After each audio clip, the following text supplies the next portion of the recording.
Newspaper सुबह नहीं पढ़ना है, नेता नहीं बनना है, इसका इस्तेमाल करना है, यहां से पढ़ना है और यहां पर पिक्चर बनानी है, रखना है, तथ्यों को याद करना है। बिल्कुल नहीं।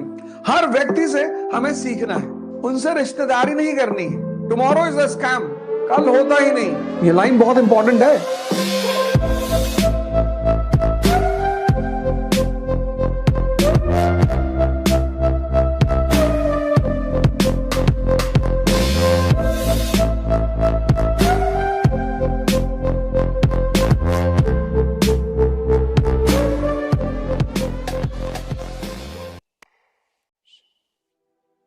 सबको 5 बजे मेरे साथ उठना है। सुबह 5 बजे उठकर सबसे पहला काम यह करना है कि आपको अपनी डायरी मेंटेन करनी है, एक डायरी बनानी है और आज दिन भर का शेड्यूल नोट डाउन करना है। क्या करना है, कैसे करना है, यह डायरी में आपको नोट करना है। पूरा शेड्यूल, शेड्यूल के बाहर नहीं जाना है। आपके शेड्यूल में घूमना है, आपको घूमने जाना है। ऐसा भी नहीं है अपने शेड्यूल को आज का, टुमारो इज अ स्कैम, कल होता ही नहीं, आज करो। आज छोटा शेड्यूल बनाना है।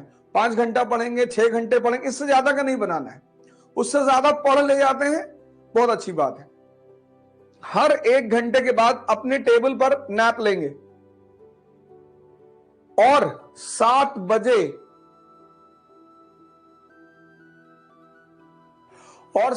क्लास खत्म होगी। सभी लोग अपने माँ बाप को चरण स्पर्श करेंगे। जिनके माँ बाप उनसे दूर रह रहे हैं वो उनको फोन करेंगे। डेली माँ बाप का आशीर्वाद लेना, ये सारा खेल आशीर्वाद का है। फिर आप जिस भी धर्म को मानने वाले हैं, जैसे मैं गीता पढ़ता हूं, न्यूज़पेपर सुबह नहीं पढ़ना है, छूना ही नहीं। दिन की शुरुआत एक पॉजिटिव थॉट से करनी, पॉजिटिव विचार से। एक श्लोक, एक पारा, एक पैराग्राफ, बस उस थॉट को दिन भर दिमाग में रखना है। कोई भी एक। मैं यथार्थ गीता पढ़ता हूं, आप बाइबल पढ़िए, कुरान पढ़िए, आदि ग्रंथ पढ़िए, जो भी आपका धर्म ग्रंथ है, जो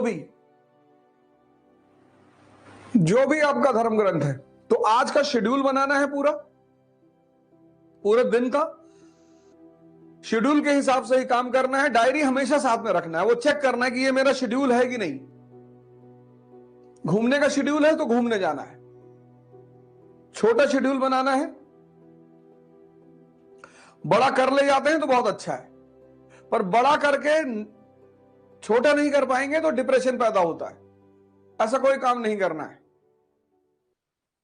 यह पहला चैप्टर है, 18वीं शताब्दी का भारत, 18th सेंचुरी इंडिया। और इस शताब्दी में जो सबसे बड़ी घटना घटी वो ये थी कि भारत गुलाम बना, स्लेव। अब आप पढ़ते हैं रटने के लिए,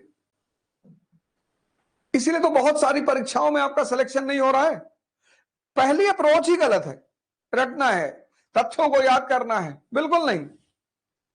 सब पूरे चैप्टर को समझना है और तथ्यों की प्रैक्टिस करनी है। तो 18वीं शताब्दी की जो सबसे बड़ी घटना थी वो थी कि भारत गुलाम बना। 1757 और 1764, और यहीं से भारत में अंग्रेजी हुकूमत की शुरुआत। लेकिन यह गुलाम कैसे बना? कोई भी व्यक्ति या राष्ट्र गुलाम तभी बनता है जब वो कमजोर होता है। यह लाइन बहुत इंपॉर्टेंट है। कोई भी व्यक्ति या राष्ट्र गुलाम तभी बनता है जब वो कमजोर होता है। तो ये जो पहला चैप्टर है, अब जो भी चैप्टर हम पढ़ेंगे उसका पहले थीम निकाल लेंगे कि इस चैप्टर का थीम क्या है। इस चैप्टर को पढ़ने के बाद कौन सी पिक्चर बनेगी मेरे मन में, इसका इस्तेमाल करना है। यहां से पढ़ना है और यहां पर पिक्चर बनानी है। तो 18वीं शताब्दी का जब ये भारत का चैप्टर खत्म होगा तो हमारे सामने एक पिक्चर होगी। कि भारत की राजनीतिक दशा कैसी थी, पॉलिटिकल सिचुएशन, भारत की आर्थिक दशा कैसी थी, इकोनॉमिक कंडीशन, भारत की सामाजिक दशा कैसी थी, सोशल कंडीशन, भारत का कल्चर कैसे था, कब, 18वीं शताब्दी में, 18th सेंचुरी में। कोई भी राष्ट्र गुलाम कब बनेगा, जब वो कमजोर होगा। तो अब 18वीं शताब्दी में भारत जब गुलाम बना, इसका मतलब भारत कमजोर रहा होगा। किस फ्रंट पे, राजनीतिक फ्रंट पे, आर्थिक फ्रंट पे, सामाजिक फ्रंट पे और सांस्कृतिक फ्रंट पे। बस इसी पिक्चर को इस चैप्टर के अंत तक बनाना है। पहली हेडिंग, मुगल साम्राज्य का पतन, डिक्लाइन ऑफ मुगल्स। यह बड़ी घटना रही 18वीं शताब्दी की राजनीति में। डिक्लाइन ऑफ मुगल्स, मुगल साम्राज्य का पतन, यह पहली हेडिंग है। अब 1707 औरंगजेब की डेथ। बड़े सारे इतिहासकार यहीं से आधुनिक युग की शुरुआत मानते हैं। वो खैर चर्चा का विषय, उस पर हम चर्चा करेंगे ही करेंगे। तो 1707 में औरंगजेब की डेथ हुई, और जब औरंगजेब की डेथ हुई तो एम्पायर जो था, साम्राज्य, उसकी यूनिटी यानी एकता और स्टेबिलिटी यानी स्थिरता, दोनों ही हिल चुकी थी।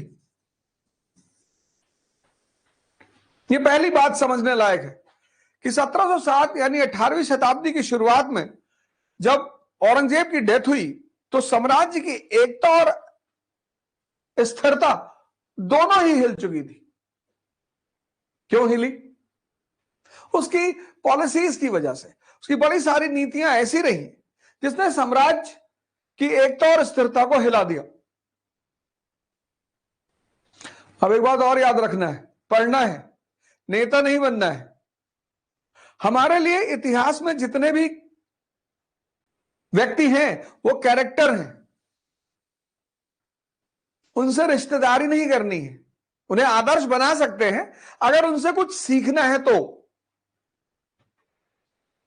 उनको आदर्श बना सकते हैं। भगत सिंह को आदर्श बना सकते हैं, गांधी को आदर्श बना सकते हैं, कलाम साहब को आदर्श बना सकते हैं, अंबेडकर को आदर्श बना सकते हैं, विवेकानंद को आदर्श बना सकते हैं, पर किसी भी व्यक्ति को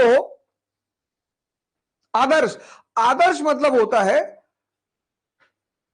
किसी के पथ पर चलना,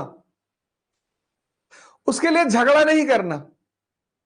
आप अंबेडकर के पथ पर चलोगे तो आप अंबेडकर जैसे महान हो जाओगे। आप विवेकानंद के पथ पर चलोगे तो आप विवेकानंद जैसे महान हो जाओगे। बस इतना ही रोल होता है आदर्शों का कि आपने उनकी उंगली पकड़ ली और उनके रास्ते पर आप चलते रहे, तो जहां तक वो पहुंचे उसी रास्ते पर चलकर आप भी वहीं पहुंचेंगे। हर व्यक्ति से हमें सीखना है। इतिहास एक ऐसा विषय है जो दो वर्गों के बारे में लिखा जाता है। एक शाही वर्ग के लिए, क्योंकि उन्हें इतिहास से सीखना होता है।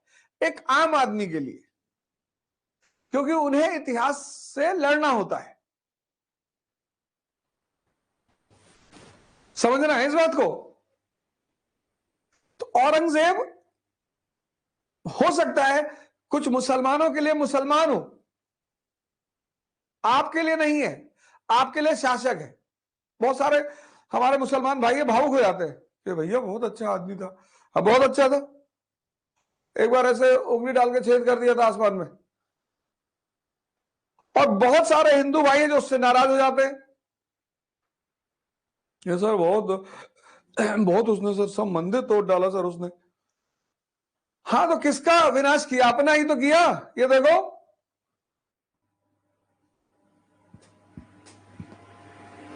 तो हमारे लिए औरंगजेब क्या है?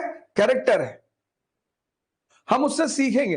अगर आप उसको मुसलमान के रूप में देखोगे तो आप उसकी गलतियां मिस कर जाओगे, अगर आप उसको हिंदू के रूप में देखोगे तो आप उसकी उपलब्धियां मिस कर जाओगे। और आपको सीखना है।